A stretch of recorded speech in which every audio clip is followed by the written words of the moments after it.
Hello everyone and welcome to a brand new podcast. This is the second edition of GameTales as we've named the show, and today it's gonna be about the UFO series, or XCOM as it's known to Americans and to everybody else because they dropped the name UFO after the first one. Again, I'm joined by Steven of C Nonsense. Hi Steven. Hello, Unicom, and good morning, afternoon to our listeners. How is everybody doing? How are you doing? I'm doing just fine. It's a very, very nice day today. Very hot. Very hot. Like it's summer temperature right now, 30 degrees. Yeah, summer temperature for Romania. Summer temperature for myself here in Denmark. Completely different reference point. It doesn't get hot. Not by Romanian standards. No. Over here, it's a summer day if it's 25 centigrade. Wow, that's a very, very mild summer. Yeah, and for your information and for those listening, last year there was not one day was a summer day. The temperature didn't reach 25 degrees, not even once for the entirety of last year. Just as a bit of trivia. That must be amazing for PC overclocking. It is great for temperature actually, because when I built my Ryzen rig last summer actually, I had a friend of mine also built one a couple of months later, and I have like around 10 degrees less on my CPU than he does in Romania. That is very, very nice. It is. But you know what doesn't require overclocking? XCOM. The old ones, I mean, the old ones. I would hope the new ones don't require overclocking either. I hope. Well, the second one sort of ran really badly because of optimization, but they sorted it out eventually, I think. I don't know. That's the only one I haven't played, unfortunately. So I'll be talking mostly about the oldie ones and the first reboot. How do we call it? Do we call it? Yeah, it's a reboot. Yeah. I have played the second. I didn't play the expansion to it because it's too goddamn expensive. But I played the base game and I liked it. Okay, because I know you had problems with the first reboot. And this doesn't fix any of them, but I still like okay. it. And we'll get to that. Okay, shit. Let's start at the beginning. Where did you first see XCOM? Well, XCOM special. It's another special story. We have to jump into the Wayback Machine of the mid '90s, post-communist Romania. The first place I actually saw something about XCOM, which again for us it was UFO Enemy Unknown. It was for everybody for a while because that was the name of the game. Yeah. Well, in Europe, it was made in Europe, I think. Yeah, and then in America it was XCOM, and then because I guess X-Files popular. Yeah. That has a bit better marketing zing to it. So the first time I actually saw something about it was in printed press, and that's gonna be weird for the under 20s out there listening. There used to be a time when people used to print letters on paper and read it afterwards. And this was in the only magazine back then in Romania that dealt with anything that had to do with science and or technology. So this was in January of 1995. They had like a page review of UFO Enemy Unknown, which for me at that point in 1995 I was how old was I? I was 9, and I read it. Well, technically I think I read it a bit later on, but we're just gonna assume it was 1995. And everything that I read, because there were no pictures also in the magazine at that time, because I don't think they knew how to do screenshots. I don't think they could do screenshots back then. And everything I read in the article was it almost blew my, let's say, 10-year-old mind back then, because by that time I had only seen Spectrum games, not even consoles. I might have seen some consoles on some footage of games on TV, but didn't really get to play that much with consoles by that time. Out of curiosity, did you get to play Rebel Star on the Spectrum? Or Laser Squad was on it as well. I don't know if those they do not ring a bell. But there was also a thing back then when games tended to have like different names. So I'm not really sure if it doesn't ring a bell. But who knows? The idea being that those were the games that Julian Gollop made before XCOM. Interesting, yeah, but no, I don't. Those might haven't really reached me. But yeah, that's where I first saw something about UFO Enemy Unknown in a 1995 magazine. You? Well, I'm in a bit of a similar situation. I know the magazine you're referring to. You showed me exactly that article.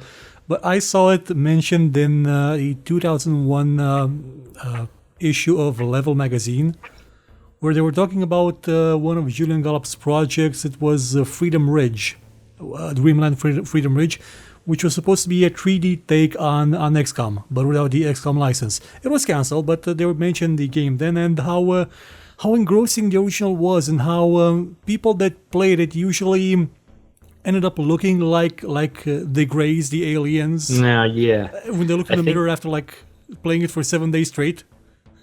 I think they also used to do retro reviews in Level, and at a certain point, I think they actually retro reviewed the UFO Enemy Unknown as well. I didn't catch it, but I did see it mentioned a lot on their. They had like each editor had a sort of page dedicated in one issue of their gaming history, and they mentioned XCOM a lot. It was a very, very popular game. Well, it's a very mentionable game. Yeah. That's why we're talking about it now as well. And they mentioned, like, I was fortunate enough so that the issue I had also mentioned the history of the series with Laser Squad as predecessor, how XCOM was supposed to be a Laser Squad 2. It started out as a demo of Laser Squad 2, which was Julian Gollop's project. The entire series was made up until a point by just one person, Julian Gollop. He's from the UK now. He's in Bulgaria. He's working on Phoenix Point, which is I want to say a reboot of XCOM, but it's his take on his take on XCOM without the rights to XCOM, basically. Which is it's the Fallout of Wasteland sequels. In this case, it's that's the only analogy I have. Yes, that's exactly it.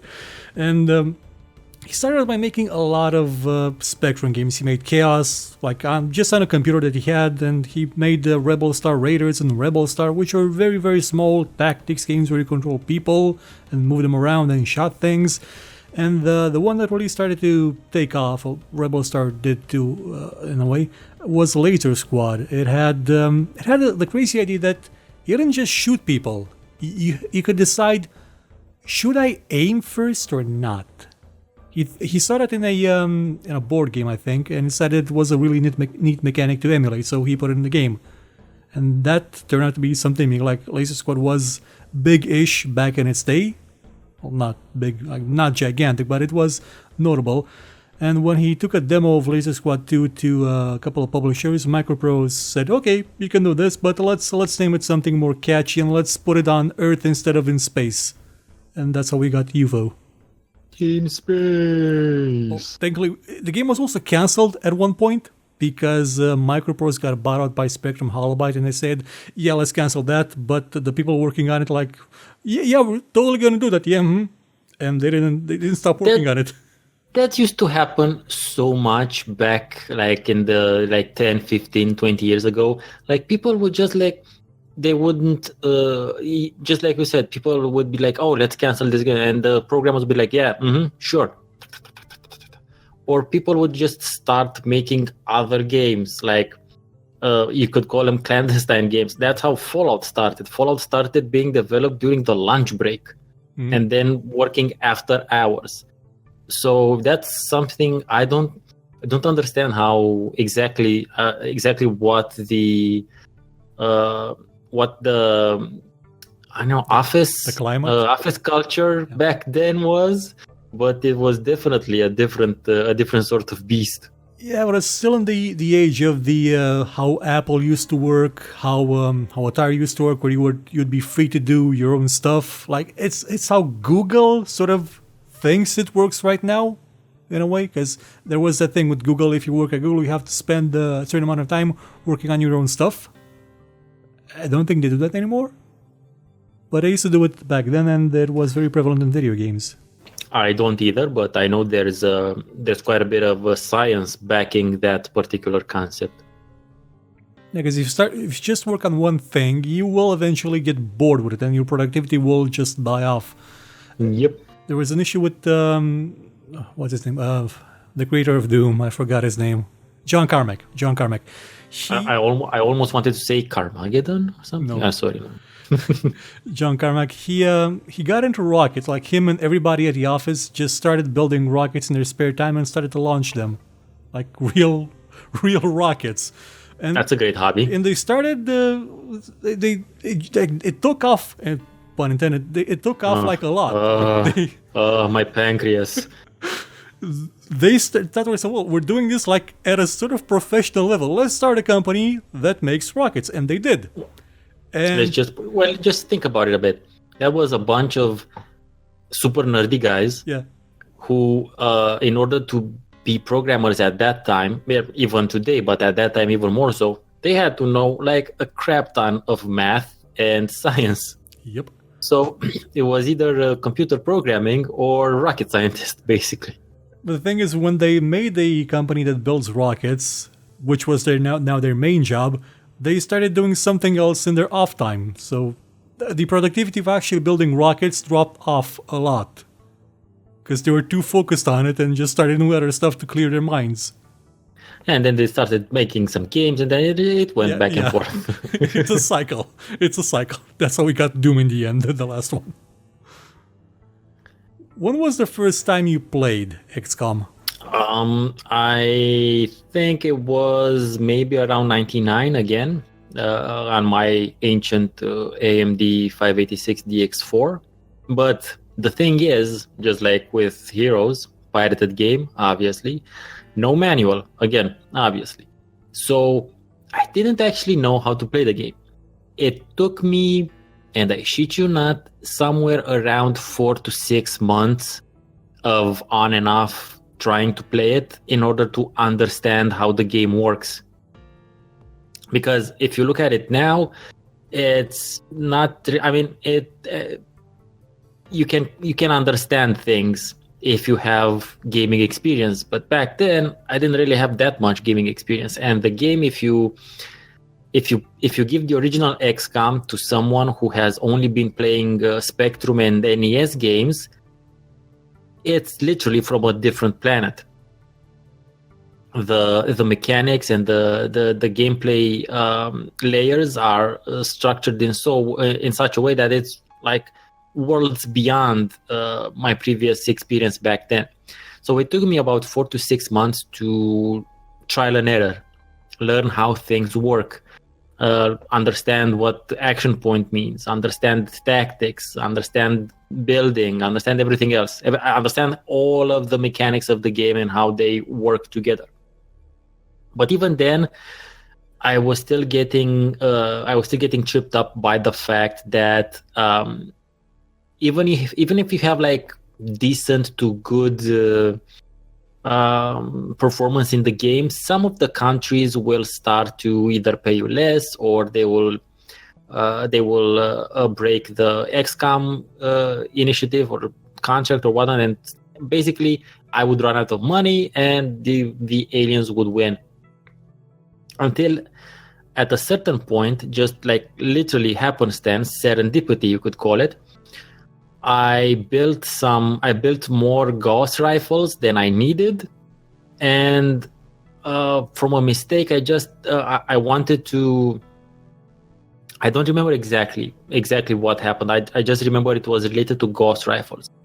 So I put the number of Gauss rifles I needed on I don't know what the airplanes were called back then. Sky for Rangers, my troops, I think, or I think Avenger. Sky Ranger, yeah, for my troops, and then I accidentally hit sell. And you made money. Yes, and in that moment, I realized that I can actually sell the things I build, and doing that, you get a lot of money. And that's the moment where my experiences of playing UFO XCOM changed dramatically. Because from that point onwards, I could actually see the rest of the goddamn game. Weren't Ghost Rifles in the second one? No. Ghost Rifles were in the first one. Yeah, I think you started with them. No, you don't. You start only with ballistic weapons. And Ghost Rifle is the first thing you can research with. I don't even think you need the aliens to research that, to be honest. I don't think you need to research their ship or anything to get Ghost Rifles. I think that's like the next level of development or something. I can't remember for sure, but that's the first that's the first weapon system you can actually research. Ghost Rifles, Ghost technology. I kept remembering that the first one research was a laser for some reason. No, laser you need plasma first, I think. A laser is after Ghost, and then it's plasma, I think. Yeah. And the second one, which second one are we talking about? The old second one, Terror from the Deep. Okay, the second one is Terror from the Deep, which I have there are stories about that one as well. But no, I don't think that with the second one there is Ghost, to be honest. I think it's something else. Anyway, so that was when I first played it. How about you? Well, the first time I tried to play it, wanted to play it, was when I made an order for that CD I talked about in the last show, the one with Heroes 2, and I said, put XCOM on this thing. They put X-Wing on it. I wasn't mad at X-Wing. Close enough. Close enough. It took me a while to realize that all the files in X-Wing were read-only, so that's why I couldn't save. But I eventually figured it out. I didn't get to play XCOM, I can tell, I think 2003 maybe, or maybe even 2004. I had actually played XCOM Apocalypse before the first two. And XCOM Apocalypse was so confusing. Apocalypse is also one of the XCOMs I didn't play. I played the first one in Terror from the Deep. I never actually got my hands on Apocalypse for whatever reason. It is like you've got a city. You're in a city and you have to send your people to different buildings to do different things, missions. And I kept sending cars to the buildings to do missions, but there was nobody in them. I had no idea you could put people in them. Did you have to put people in them first? And wasn't it like, did it have to do something with time travel, or it was a different dimension? You were in a city that was basically walled off, and there were different entities coming through different dimensions in the city, and there were factions that you had to deal with, and those factions could be allied with the aliens or with you. And there was the end where people would be seeing a very idyllic place, but there was a glitch at one moment, and people started seeing the real world, which was kind of horrible. Okay. So like they live up to a point. That's a good movie. Haven't played Terror from the Deep Apocalypse like in a decade, I guess. It was a very ambitious game, and some of it failed. That one had the real-time battles as well as turn-based option, and it didn't flow as well, but it was definitely faster. Whenever yeah, game developers and designers try to mix real-time combat with turn-based combat, it literally always ends up being a clusterfuck. Yeah. The other illustrious example being Arcanum of Steamworks and Magic Obscure. Oh, which is if that game had proper combat, my god, it would have been so amazing. Which is an extraordinary piece of gaming history and world building and graphics, design choices and mechanics and flavor. Yeah. But the combat, yeah, god, was it awful. The combat is so bad. The choices are so. Anyway, I did finish that game, but yeah, I would have. Unfortunately, Troika didn't make it. It would have been cool to get a turn-based combat sequel. Yeah. That now that someone should get with they that on wanted Kickstarter. to make a journey to the center of Arcanum. Inspired Yeah, I know. It would have been amazing. Also, I know. I read one of the design documents that existed. Apparently there were like 10 iterations, 10 design documents at a certain point relating to Journey to Center of Arcanum. Also, I looked up weapons in XCOM. Gauss was in the second one. The first one had lasers. Okay, sorry about that. Shit. Okay. This was literally 19 years ago. The first time I actually got to play the original XCOM was because I got internet through Conex Go back then. Yeah, dial-up. That's what that means. I had a speed of almost 500 bits per second. It varied between 200 bits and 500 bits. That's under 1 kilo for you youngsters. It's less than you can run a mobile phone on. Honestly. Way less. Yeah. It took about an hour to download, but it was so amazing. All the tactics you could employ in that game, you could move your characters, you could build things, and it was honestly easier to play than Apocalypse. Maybe because I had gone through Apocalypse and realized the amplitude of the game, the extent of it, and now I sort of understood how to play it, and this one was simpler. Yeah, well, I guess it would be, yeah. One thing that always sort of confused me was the equipment. I kept leaving it on the ground in the Sky Ranger instead of taking it with me. Yeah, that now inventory management, that took a whole bunch of time for me to understand how that worked. Especially if you do put a lot of stuff on the Sky Ranger, there's no option to scroll in the first one. Yeah, the second one added that. But one of the most flavorful and awesome things in XCOM or UFO Enemy Unknown, can we just call it XCOM from now on because it's XCOM? We're still talking about the old ones. Is the concept that not only were the aliens invading, but they could attack your base. Yeah. And invade your base, and you'd have to defend it. That I saw that was so much potential, which was pretty well mined there, because I loved it when the aliens would attack, because I would get to see the things I built in the base. You understand what I said? You actually get to see the living quarters and where the airplanes are and where the laboratories are, and you get to see those things which you cannot see any other way.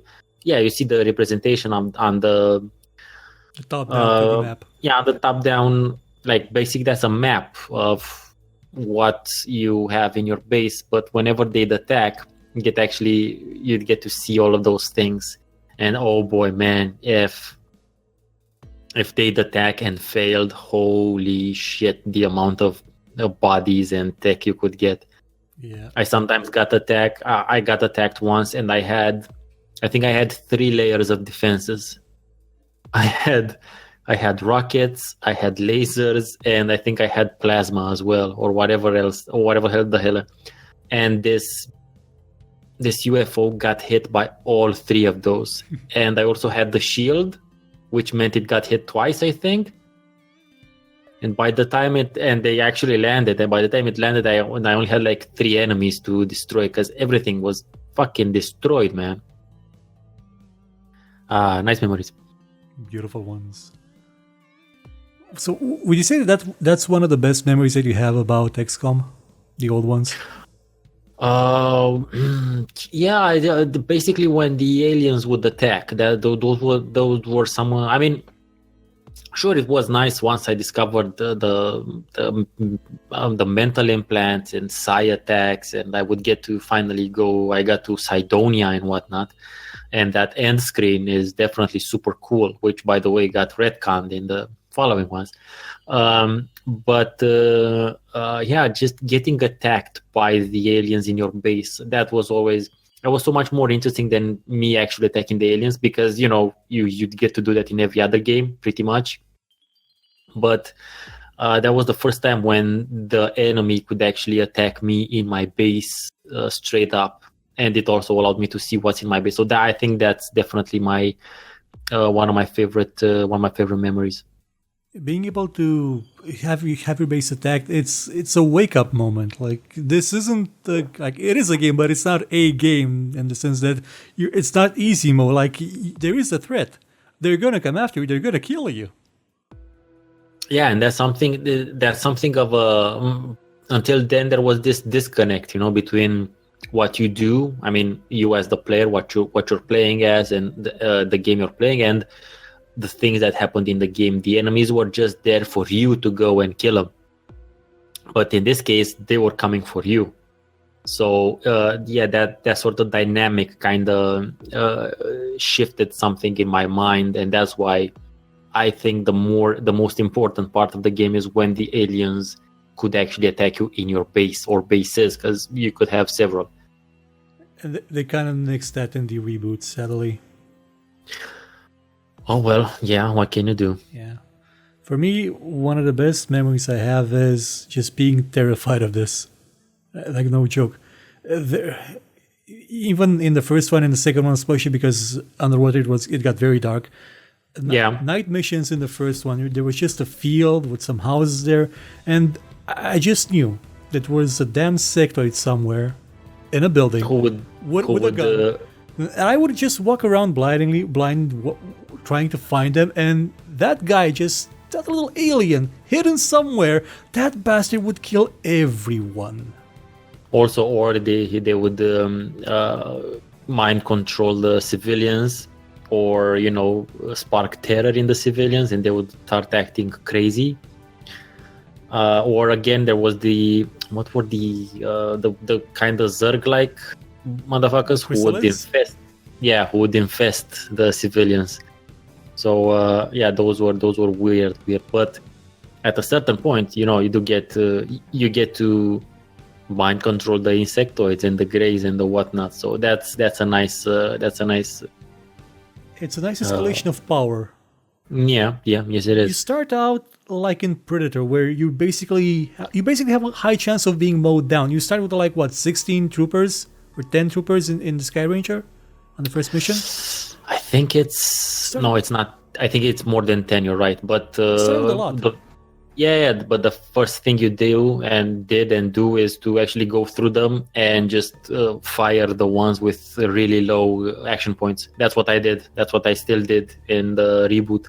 I just took all of them in, and most of them died on the first mission. It was it was terrifying for me, because there were monsters out there that I wasn't there to hunt them. They were hunting me. That's something I really miss from the sequels. In the sequels, you go to where the enemy is, you trigger their action, because up until then they are motionless, and then combat begins. And they're just chillaxing. They're like, okay guys, we're just gonna sit here with our guns drawn, waiting for Earthlings. Yeah, but in the old ones, oh my god, they didn't even wait for you to step out of the Sky Ranger. They would just try and blow it up. Oh yeah, they would just fucking fire grenades and rockets at the opening of the sky. I don't even remember how many troops I've lost that way. That's why another one of the first thing I used to do was get everyone out and spread out basically outside the airplane, so that in case someone throws a grenade or some shit, I don't lose more than 2 or 3. Yeah, to me that was terrifying. Like, that game gave me a lot of anxiety. It gave me panic attacks sometimes, and I loved it for it. Yeah, it was quite the turn-based tactical experience. It was something different. It was definitely something. It was, you can call it. It was somewhat similar to what Heroes gave, but it was different. It was from a totally different perspective of doing it, and that's what was great. And obviously, just like you mentioned, the mood and the atmosphere was a big part of that. Because if everything was if you could see the enemy just as you started or stuff like that, it would have been a completely different. Yeah. Jagged Alliance was also a good tactical game from back in the day, and I played them kind of at the same time, the first one. And although I like Jagged Alliance, the terror you got from XCOM was just eons ahead of Jagged Alliance. Yeah, I didn't play the first one. I played Jagged Alliance 2, and I agree with you. Different type of experience, but a much more. I like to think of it a bit like Jagged Alliance 2, due to the fact that they actually went out to record the sound of the actual weapons and did their as best as they could back then to actually implement what could be called realistic shooting. I think that's one of the reasons why I like PUBG as much as I do, because in my mind it's kind of like playing a first-person version of Jagged Alliance 2, actually. Now that you mentioned, well, in Jagged Alliance 2 you did fight that Romanian-born dictator, and there's a Dutch and Pugaba, so I see the connection even more now. I actually posted something a while back. I was playing on Myanmar, the desert map, and looking through a window and seeing like the trees and the desertified hills and like a destroyed fucking car, and I'm like, holy shit, this is what Omerta, the island from Jagged Alliance 2, would look like. And it sparked something in my, and it kind of makes sense now. It's a very similar sort of thing. Okay, so mental note, episode about Jagged Alliance. Yeah, we should. Though it may take a while because I never played much of the second one, sadly. Well, I didn't play the first one at all, so we can complement each other. I did play Jagged Alliance Online. I didn't. That was a game I almost spent money on. It was free to play, but I almost spent money on it. Holy shit! Okay. It was very, very engaging. That's interesting to know, but let's save that for the Jagged Alliance episode. So, Terror from the Deep. What was your experience with it? Oh boy, Terror from the Deep. Did you like the cruise missions with the cruise ships that never ended? The cruise ships were the layered cakes from hell. Yeah. Because one of the cool things that XCOM had and Terror from the Deep had in more actually was they had layered levels. They had the geography was layered. You could be up and you would see more stuff, which oddly enough it disappeared from gaming for like a decade. The idea of high ground or low ground for that matter, like basically wasn't to be found in games for like the next 10 or 15 years. But that's a different problem. And the cruise ships were, I think they were, some of them were like 4 or 5 levels deep. Yeah, kind of. So basically you'd had 4 or 5 maps stacked on top of each other, filled with shit. And aliens waiting over. And keep in mind, the aliens were sneaky motherfuckers. They weren't like suicide AI. They would wait in the shadows or around corners, or they would peek, shoot at you, and then retreat. This wasn't it wasn't a Doom situation. It was a Predator situation. The Predator was predating you. It was much more of a Predator situation, yeah. But what I used to do in the ships was I would bomb everything. Oh yeah. If I'd get in the engine room, I would bomb the shit out of the engines. And granted, there were some casualties, sure, but yeah. Collateral. But that's not the thing I remember most about Terror from the Deep.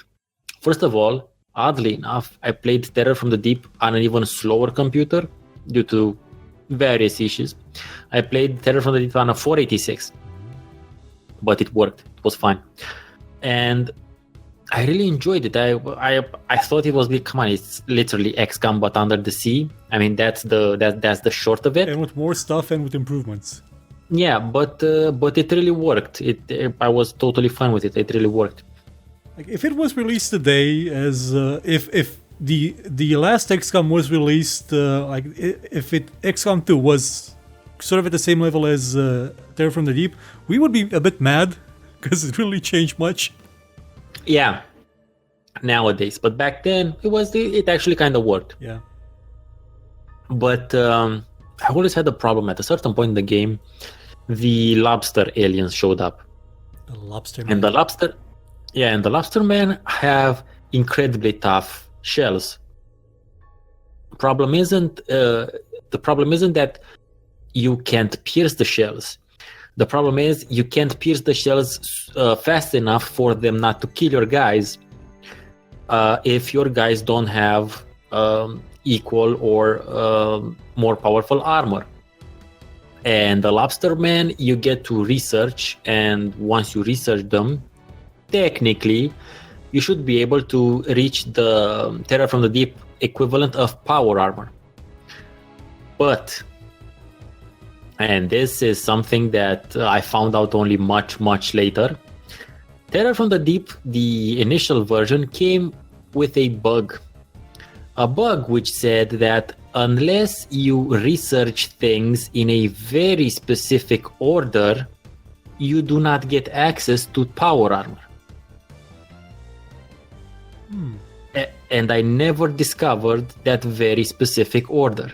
Also, I never had it patched, obviously. I had obviously one of the first versions. So I played Terror from the Deep for so long without understanding why things didn't work properly. But it was still a really solid game. Did you get to kill Cthulhu? I mean, finish the game? No, I never got to. I mean, either. The terror missions just got to me. They were too much. I couldn't just do it. They did pile on the terror missions back then. That's true. So and please continue. Go ahead. I was gonna ask if you had at least seen Apocalypse at any point. I've seen images and I've seen some video of it, but for some odd reason, once I did get a stronger computer, there were other games to be played at that particular point in time. So I've never XCOM Apocalypse never really showed up on my hard drive. Did you ever play any of the other games that Gallop made, like Laser Squad Nemesis? No, I don't think so. I heard of it, due to researching gaming history and whatnot, but I don't really... Laser Squad doesn't really ring a bell in my head. I played, the old Laser Squad and Nemesis 2. Nemesis had a neat feature. You could play by email. You could challenge people through email to play with them. And okay. You were basically playing the Greys this time and fighting... I can't remember exactly if you were fighting humans or not, but you were playing as aliens this time. Or at least you were on an alien planet. Cool. Did you have any... But... Oh, please continue. No, it's fine. I'm just listening to what you're explaining. Did you have the chance to play any of the millions, I would say, of UFO games that were made after XCOM? The fly shippy ones? No, I didn't. Those never really interested me that much. Not the official XCOMs with Enforcer and Interceptor, and I think there was another... Oh, there was Origins or something with O. They were gonna make it like a 3D version of the original XCOM. I forgot exactly its name. It was gonna be about coming back to Earth after the aliens took it over and cleansing it of the alien forces, but they cancelled it. I'm talking about the I wouldn't say knockoffs, but spiritual successors made by pretty much everybody in Europe, and especially Russia. Oh, the Xenonauts things? Yeah, Xenonauts. There was an entire UFO series with Aftershock, Afterlight, and After something else. No, those never really interested me for whatever reason. I just thought to myself I could always just play the original for something, and I guess at that point in my gaming career, quote unquote, I was probably interested in something else. Most likely RPGs. Most likely Diablo 2. Most likely Fallout. I played a bunch of them, but they always had a couple of small deficiencies in the way they were designed, whether it was the line of sight mechanics not working, or the pathfinding being defective, or the way the turns work not being all that coherent. But at least they tried. They did put a lot of effort into making the games not just be rip-offs of XCOM, but be games themselves and have more to them. in some cases. Well, in one of them you couldn't build more than one base, which was kind of Though that sort of became the standard for the official Series 2 for a while. It still is. Kind of sad. Do you remember? I guess limitations. Go. Do you remember the announcement of the first-person shooter XCOM? I think I do actually, and I was kind of, sort of. Isn't this the thing that later became what the fuck The is Bureau. it? The Bureau. Yeah, I remember it was initially announced as something, but the game that came out was completely something else. Yeah. Am I remember this correctly? That is correct. What were your thoughts about the first version that you saw? Yeah, the first thing I remember, and this, goddamn, this has to be what, 10 years ago or about 9 years ago at least. It was kind of described as XCOM, but from a first-person perspective. And I remember seeing some sort of, I don't know, by that time the reference wasn't Doom anymore. It was Quake 3 or I don't know 4, I guess, or 5. And it kind of looked like that, but set in XCOM world. I don't remember that much more of it though. I'm pretty sure you might have more to say on that because you were writing news back then, I guess. Yeah, I had two reactions. First, making a first-person shooter out of XCOM, that didn't seem all that great, but on the other hand, it reminded me a lot of Bioshock. I mean, a lot of Bioshock in it. It looked a lot like it, from the stylized graphics to the way that you move, that you could use different gadgets and different equipment to deal with problems. And was this before or after Bioshock? That was like 2 years after Bioshock, I think. Oh, okay. Bioshock is that old? Holy shit. Yeah, Bioshock is 2007, I think. Holy Christ. Yeah. Okay. This was around 2009 or 2010. Okay, so then I might be wrong, and probably the reference was more related to Bioshock then. But I didn't realize it was that old. Yeah, cool. I was a bit hopeful for this to actually to be something but then things happened, and they started transforming it into a third-person shooter because Mass Effect sold well. Yeah, I remember that. That I remember because of Mass Effect's influence. Yeah, they started developing it then as a third-person shooter. Yeah, that one does ring a bell. And then they announced the reboot of the tactical series, XCOM, without the hyphen in the name, without the dash, the line in the name. Yeah. Which, odd choice, but yeah, sure, why not? Yeah. I don't know. I have sometimes the weird marketing choices baffle me, and I'm a somewhat internet marketing person, especially for games. I'm thinking, you know what I think? I think it was they don't want the hyphen to be in website addresses and for SEO basically. I think that's why, because Google really fucks up, or used to fuck up, when you had hyphens in it. It wouldn't read it properly. It would ignore shit after it because it's basically a minus. So I think that's why they did it. Yeah, that is a good point. At least I like the fact that they called it XCOM Enemy Unknown, so it sort of blended UFO and XCOM. Yeah, and that's why, and that creates quite a bit of confusion for older motherfuckers such as myself, I guess, because I'm was it UFO Enemy Unknown? It's XCOM Defense. What the fuck? I don't know. Yeah, at least they didn't call it the second one Terror from the Deep or Terror from the Unknown or Defense from now the that would have been a nice reference though. I would have been like, yeah, okay, I approve of that. That's fine. You can have that one. It's on me. I'm curious, the one thing, have you ever had the suspicion that maybe the tactical XCOM that came out was made as a reaction to people not liking the first-person shooter version?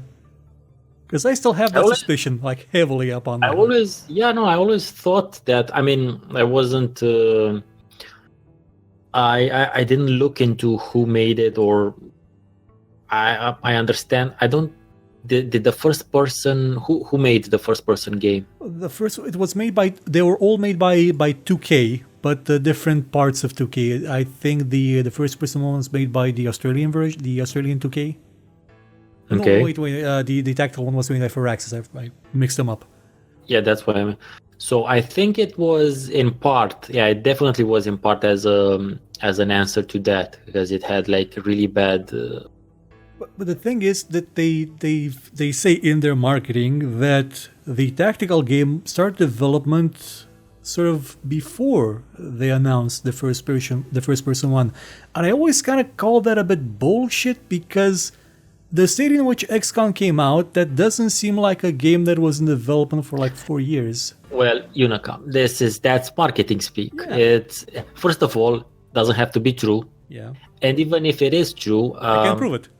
it's kind of like me. I can say I've been working on my RPG roguelite system for 3 years. Yeah, I started working on it 3 years ago. I haven't done shit until now. So technically speaking, I've been working on it for 3 years. You see what see what I'm doing there? I could market Tale of Doom as in development for over a decade. A book of epic proportions with more words deleted than you have read in your entire life. And neither of us would be lying. Correct. And technically neither of us would be telling the truth completely either. So we would be technically correct, which is the best kind of correct. Yeah. So again, they could have started developing the game before the first-person shooter one showed up and stopped. And then after that one flopped, they're like, oh, okay, let's look at this design document someone made 2 years ago. So yeah, that's whatever the fuck. Doesn't matter. The good thing is that it did get released and it was pretty decent. I liked it a lot. I know you didn't like it, but I enjoyed it a lot. Did you play the Bureau? No. Fuck that shit. Here's my thing with the Bureau. It's mechanically, it's really not that great. I like the idea of setting it in the 50s. That was cool. Yeah. The aesthetic, the theming is nice. The game itself kind of meh. But one thing that always gets me about that game is they put a lot of thought in the story. Oh, that's surprising to hear. It has a twist to it. A twist that just makes you slap your head and think, oh my god, whoever made this is a genius, but the game sucks. Also, why is this the first-person shooter? It's not even, it's a third-person shooter, but the twist is amazing. The twist just reframes gaming in general to something different. It makes you rethink games. That's some deep stuff. That's good. Do you want me to spoil it for you? It's yeah, you can. I'm not planning on playing the Bureau. So, the fuck? You've played the Mass Effect, right? No. You haven't? Nope. Okay, so I had zero interest in that series from the beginning. I didn't care. The core idea of Mass Effect and XCOM is that it can give commands to other people. You can tell them where to go, what to do. In Mass Effect, it was sort of you pointed and the people would do things. You told them what abilities to use. And this one, you could actually like move the camera to another character and tell them to go there and use an ability there. And it was a gamey kind of feature. It was an in-game thing, but turns out you're actually an alien and you were mind controlling them. Yeah. Okay, cool. Like, so that one. You're actually possessed by an alien entity, and at some point in the game, you actually switch characters because the one that was previously possessed isn't around anymore. So you're not playing as the human. You're playing as the alien controlling the human. So is this alien? Is this alien against? Is this like an alien rebel? It's sort of like an alien rebel, where the core of the invasion was that they were trying to get that alien, and then colonize the Earth as a side project. It's a side project. Yeah, let's just take over these primates. Yeah, I loved it because it made me think of the game differently. I guess it would, and I guess that's what they were going for. But sounds cool. It's nice when I always say, and it's obviously easier to say than to do. But I always say that when it comes to game design, the story, the gameplay, and the mechanics have to rely on each other and inform each other, and one has to stem from the other. I'm suggesting the Ouroboros philosophy to things. Exactly. And that's one way. That's a actually quite great way in which you can explain gameplay mechanics via the game world. Granted, it's used as a twist later on, which is fine. But that's the sort of thing that you can only get in games. Mm-hmm.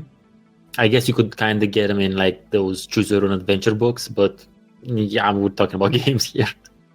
Such a shame that the rest of the game was so bad. Like, it was lackluster. It was so derivative. It was a shooty. Yeah, well, yeah. It had really not very good AI from what I remember. I don't know. That's yeah. No, I have no opinion on that. I just that I saw it and I had no interest in playing it. Yeah, and they do try to connect its story to the story of the tactical XCOM in a way that makes no sense. That they somehow covered up an entire like alien invasion that decimated cities. Somehow they covered that. Yeah, they didn't have neuralizers though, so I don't know how. Oh, damn it! They always see that now. That's a story problem and a world building one. Because if you want to do that, you need to set something up, man. You need to set the capability of a huge cover up to be done. Yeah. So now we are at the XCOM reboot. What was your first? Did you play the demo of it? Because I was excited for the game a lot, but then I played the demo. And I think that really poisoned the well for you. Yeah, I mean the demo was awful. The demo was. It's like I was playing a linear covered shooter instead of an XCOM game. It was dreadful. No, I never played the demo. I played just the game, and I really enjoyed playing the game because by that time, hadn't had that sort of experience in a while, and I was really looking forward to it, and I played it a lot, man. I mean, I played it so much that at a certain point I started playing it on Iron Man setting. With all the bugs in it, with all the really nasty collision detection and I played it that much, so imagine. I really enjoyed it if I started playing it on Iron Man, and I got pretty close to the end. I stopped playing after a while, but yeah, just as a general idea.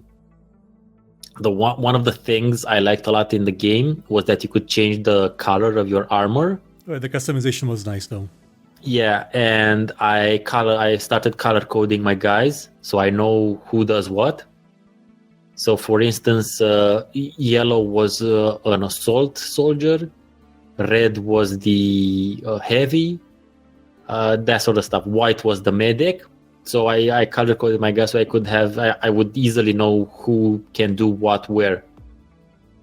So that was I think that's what they would call emergent gameplay, kinda. Not really, but sort of. Yeah. Basically using the game mechanics to do something that the designer didn't necessarily plan for. I don't think that's what they planned for when it came to customization, but whatever. That was one of the things I enjoyed a lot. I mean, dude, I liked the game so much. I did back then I did content in Romanian, and I actually had like a top 7 tips, beginners tips for XCOM video. It's not available anymore because I've switched to English for several years now, but I really dug the game. I had issues with it. I got over some of the issues like not using time units. Okay, I got that. We had movement to a certain point and then an action. I got that. I got used to that. It's an okay change. Like, it made the game a bit easier to understand, faster to play actually. So that I liked. Did not like the fact that I couldn't aim at pieces of buildings anymore to blow them up with weapons, just with the rocket. Yeah, it's really not annoying. It's surprising and somewhat flabbergasting when you consider the types of things that you could do in games 15 years prior, and that you couldn't do in the present of that time. Technically, you can't do it now either. But it is in part due to the fact that whenever the choice was made, or in the period of time when the choice was made between gameplay and graphics, the market chose graphics as opposed to gameplay, because that's why we don't have destructible everything, just because things had to look shiny and pretty. But somehow you still got lasers and rockets and bullets passing through. Amen. solid Yes, walls. everything is made of adamantium. Fuck it. Yeah, but it's made out of phased adamantium that, it can let some things pass, but some things not. It's kind of like that's how they thought about teaching the gaming public about the quantum theory. Yeah.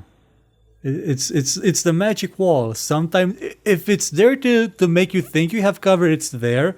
When it comes time to actually cover you, it's not.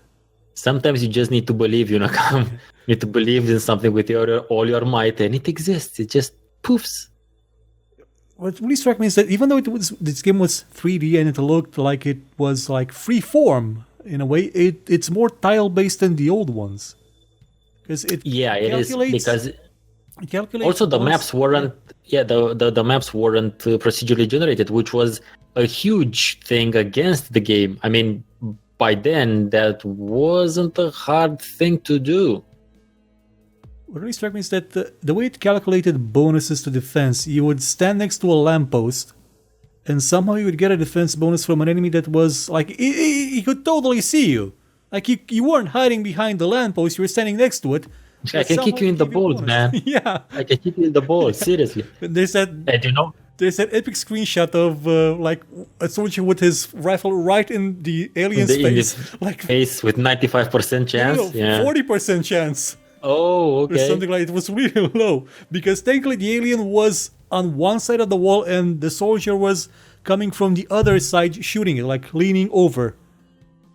That's some really three-dimensional chess there. Graphics and the 3D graphics and the character motions and the flat 2D tile-based gameplay really conflicted, and it conflicted so much that I was certain at many points in the game that I had a line of sight to the enemy because I could see them. I could see them clearly, but I didn't have line of sight. The game said I didn't.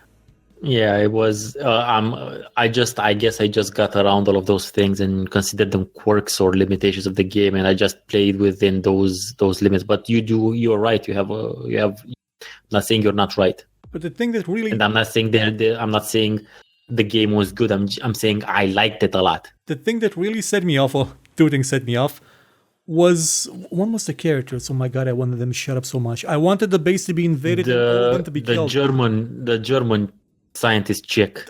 The German scientist chick, the engineer guy. I was so. When you built the Golub chamber, when I saw him walk into the room, I just knew exactly what he's gonna say. You can't build that. You must destroy it. Something. I predicted all the dialogue in the game and just made me mad, angry, and they wouldn't shut up about it. They wouldn't shut up. It's the curse / blessing of having decades of experience in gaming and writing and movies and whatnot that you can see what happens. Or interesting, at least make them funny or interesting. But no, that wasn't. Yeah, I installed a mod to get them to shut up. That was the only thing I rid of them. That's good. And see, this is one thing that we couldn't get 15 years ago as mods. The other thing that can't be modded out is the way that enemies react. They're MMO mobs. You go to their spawn area and you kill them. Yeah, as opposed to now that you make it makes sense. As opposed to the old aliens, which, as I said, were some sneaky motherfucking bastards. That's the bit that just sort of made the game feel flat to me. That's the one. I know. As a guy and as a gamer coming with the experience of the original one, but I understand why they did it the way they did it, because they were going for a different target audience this time, like younger players who couldn't play the hardcore XCOM even if they'd want to, because it would look like shit to them probably. The thing is that they streamlined all your mechanics to the point where I think they could have done it with the old enemy behavior and these mechanics. I think it could have worked. I don't understand why they didn't, and I don't understand why they didn't do the maps. They're not I didn't procedurally generated map. I don't understand why they did that. Do that. Probably because it would have increased costs. Yeah, but it would have made the game that much better. I don't know. Sometimes, and that's a thing that we have to keep in mind when we talk about these things, is that it all comes down to the money. Usually, when it comes to larger projects such as these. Yeah. This.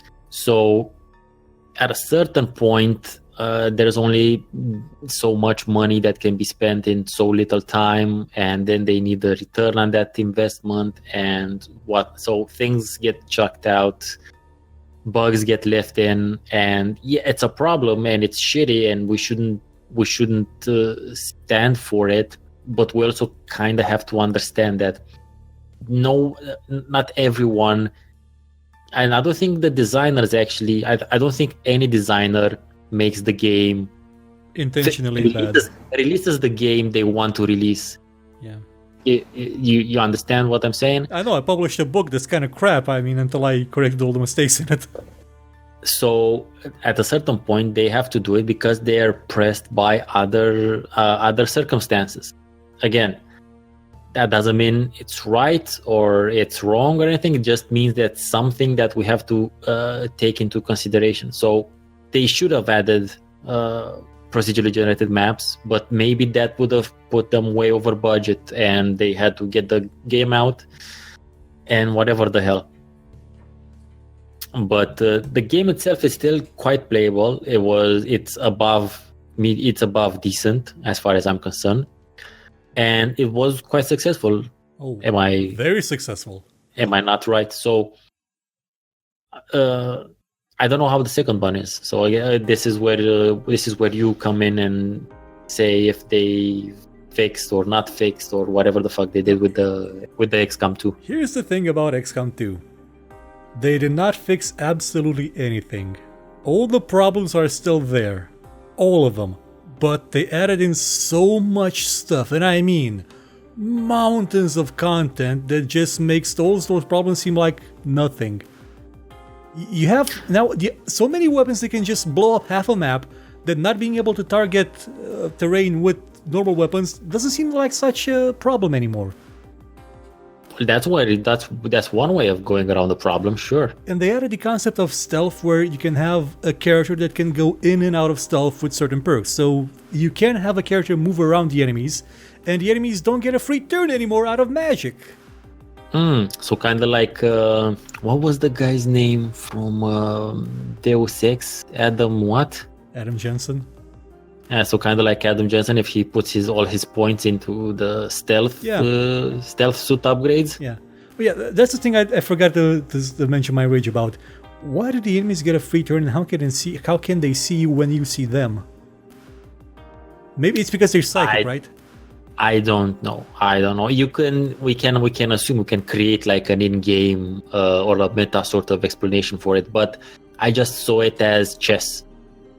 You know, when one side starts and the other side gets to move twice. Yeah, the thing is that design philosophy sort of negates the ability to ambush people, and it bleeds out into other games. BattleTech has the same problem.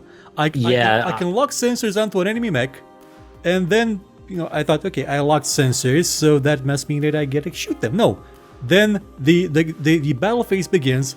I lose sensor lock, and they attack first. Yeah, that doesn't make... Now, that's just bad design. Yeah, if only... That's just bad design there. At least gotten sensor lock to last 2 turns instead of 1. Or at least let me continue after sensor locking. I'm not familiar with the game, but I'm just saying if... There's different layers of bad design. In some circumstances, the mechanic simply is either broken, the mechanic is superfluous, or in this case, it really doesn't gel with the experience. It ruins immersion. Yeah, because obviously, if you lock sensors on something, you expect the rocket or laser or whatever the fuck you're throwing, the pea shooter you have, to actually hit its target that you locked the laser targeting system on. Well, it's called the fucking targeting system. Yeah, the thing is, the targeting system is supposed to... It's an action unto itself. It's not tied to a weapon. It's something that your character does actively. instead of shooting. So I would think it would last a bit more, but it doesn't. The thing is that the BattleTech does remind me a lot of the way that XCOM was first released. It doesn't have as much content as you would expect it to be, or as many options as the previous ones, for example, but there is potential there. And XCOM 2 is proof that that potential was there and it can be expanded upon. Again, it has so much content in it, amazing amount of content. It's one of my favorite games, honestly, even without the expansion. You can be sure that a lot of that content is stuff that got cut from the first one. Oh, absolutely. There's no doubt. There's literally no doubt about that. And they added an expansion to it as well, which I have not played because it costs a lot, but it basically makes the game 2 to 3 times bigger. Okay. I don't know. I've been hearing a lot of good things about this Phoenix Point game thing. Yeah. I'm actually... Also, I saw it has like giant mutant alien monster things, like giant shit. I'm technically in the founders program for that one, so when we do get a playable build, I may be able to do some shows about it. Hey, nice. That's good. The only thing I'm not in the founders one. The one thing I backed recently that I'm gonna get a beta for is Foundation. So yeah, which is it's a really cool city builder. Cool. Like I said last episode, city builders are coming back, man. Yep. Big bad way. Just saying. Just hoping one of them is gonna be medieval, maybe. I don't know about that one though. That's a tough. Oh, Foundation kind of looks like. I mean, obviously it's not that, but it's in a medieval era type of thing. So, but obviously it's not it's a different approach. Mm. You can build your own things though. I mean, it has customizable. You can build yourself a manor, which you can customize, like the length, the girth, the size, the dimension, the towers, how the towers look. You can add stuff to it. It's cool. Anyway, come back to XCOM 2. Are you familiar with the story of the second one at all? From what I know, is basically they retconned what happened in the first one with the aliens winning. Yeah. And humanity is now like there's a what do you call it? A resistance force. The XCOM is a resistance force now. And most of humanity is a prisoner. It's compliant. Yeah, it's kind of yeah. So I got that right. Yeah, I don't understand why they did that, man. I don't know. I don't either because it just the story does not work at a fundamental basis. A fundamental basic level doesn't work. It wouldn't have been. I mean, do you want me to tell you? It's not a spoiler, actually. But do you want me to tell you why? No, it's fine. Go. So your character, the commander of XCOM from XCOM 1, is being used. Well, a lot of commanders are being used as basically human computers to calculate combat and help the alien war effort. And you're very important because you are the commander of XCOM. You are their greatest weapon against the aliens. But there's two problems with this. One is that the mission where you rescue the commander is being commanded by someone that's supposed to be you. But it's not you because you're stuck in a tube. You are represented in-game by that character. The other problem is that Earth isn't really a wasteland, so the invasion when it happened didn't really go to the leveling cities kind of level because people will remember that and will not really comply with the aliens. So when the aliens won in XCOM 2's version of what happened in XCOM 1, it happened fast and quick, and XCOM didn't do shit. But somehow you're a tactical genius. Yeah, okay, I see what you mean. It's little things like that still make me wonder, like, how was the Bureau the one that made sense in a certain point? I don't know, I guess they really wanted to do it back on Earth for some whatever reason, because they didn't want to go to Mars, I guess. Probably. Or in this case, is they're not coming from Mars? Oh, they're from another I think they're dimension or what? Yeah. They could have gone to that fucking other dimension, but they would have probably had to make other assets. Yeah. But at least I don't know. It's very likely that we're gonna get a third one. But wait a minute. But they didn't have to do that. How about, oh shit, the aliens are coming before the mothership exploded. It sent a beacon, a tachyon beacon, because that's what happened in the first one, like, reference. And then a motherfucking bigger mothership shows up, like, I don't know, 2 decades later, because, time and space is fucked up. And communications through it takes time and space.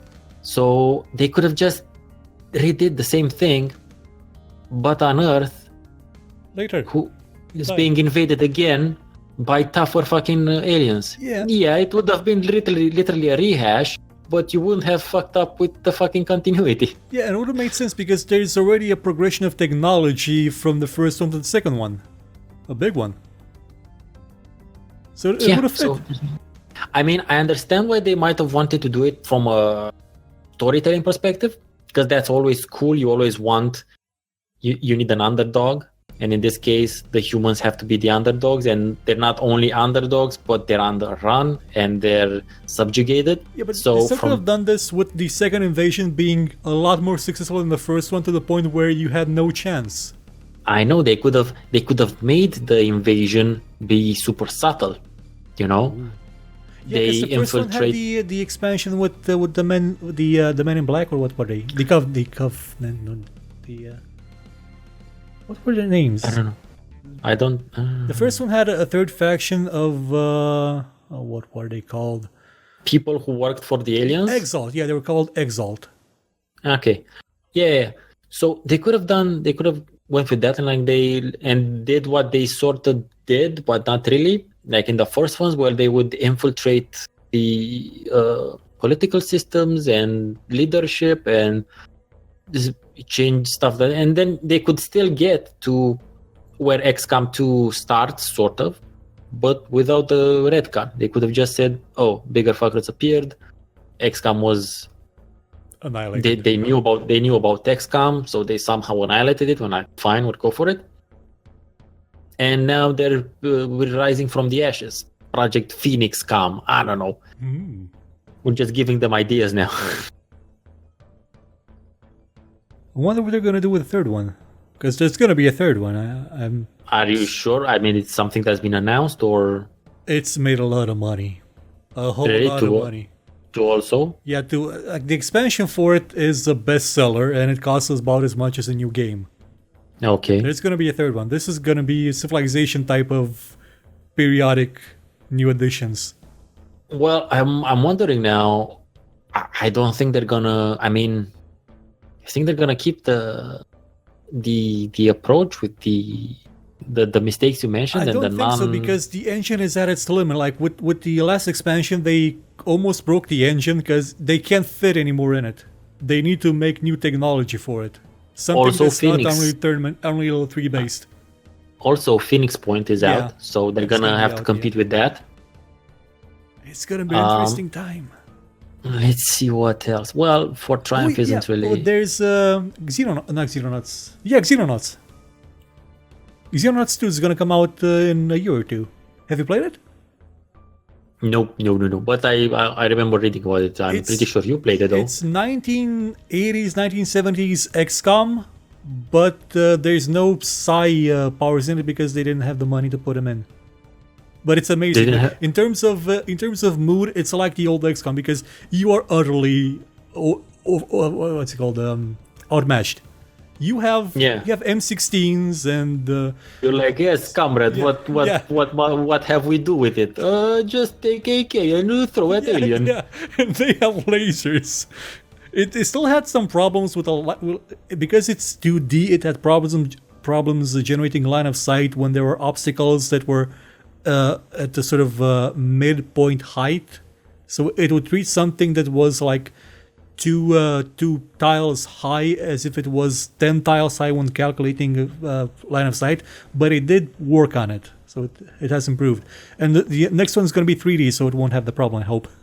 Well, make sure you send me a link to that and I'll follow them. Do they have like a Twitter? Because as you know, I'm pretty active on Twitter, so that's where I get a lot of information. I keep up to date with a lot of game development stuff. I believe the studio was Gold Hawk Interactive. Okay, I'll check it out. So, any ideas for the future? Where would you want XCOM, the official XCOM, to go? I don't know, really. I would like them to do take more inspiration from the original in terms of map generation, in terms of alien enemy AI, in terms of obviously the Greedo shoots first approach.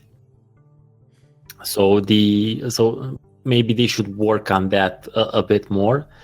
But since I'm not that familiar with the story of 2 or where it ends or what that happens, I don't know. I'm imagining they're gonna have to go somewhere else. They're gonna have to go to the source of the aliens in the third one, at least. So it was some. I don't know what they do with the expansion in terms of story, but the second one ended with, well, spoiler. Would you like a spoiler a bit? Yeah, no, it's fine. It's fine. It's not on my to play list, so it's fine. You basically become like sort of an ethereal yourself, like one of the creatures that were controlling the aliens, and you gain all sorts of strange new powers. And I forget if at the end you were supposed to go after them or not. Mm-hmm. Okay. Well, I guess so, but that's the only logical place they can go to, like, find the source of the aliens, whatever that is. But in terms of, because they're gonna have to deal with the technology problem, like researching it. So if you reach ethereal level, where are they gonna go? Where are they gonna take you? They could do one thing. They could reven it, like in they could send the main character of the first game to go after the aliens, and then you play as someone else. They start from zero. Well, yeah, but you still have the technology. Yeah. That's the thing. You still have all of the research technology. So the only valid way of doing that is to level the playing field yet again. So you'd have to go to a place where everything you've researched or everything you've accomplished is the norm. Yeah, is the normal, or doesn't? It's kind of like taking Clark Kent away from the yellow sun, or placing the game underwater. Hey man, they could just as well do that. It worked once. It did work once, but I don't know if I really don't. I really don't think the gaming public is either A, expecting that, or B, would be happy about that one too. It would be funny. It would be funny as hell. They're from the deep, people would not even remember it. You know what? You know how they can do that? If the aliens are on Europa. Oh, yeah. And that way you get to go off planet and underwater. So solve 2 problems. That would be perfect. But no one's listening to us, so yeah. I just hope that they make the enemies not act like MMO mobs anymore. Yeah, I don't understand. I don't understand, man. There's been so much. There's been a lot of advancement done in AI development and deep learning and all of that shit. And at a certain point, at least some of that will make its way into games. So I don't understand why some people at least aren't looking into applying at least a bit of that to parts of games and AI in games. Because I know we're still far off from the AI actually doing what science fiction envisioned it to do.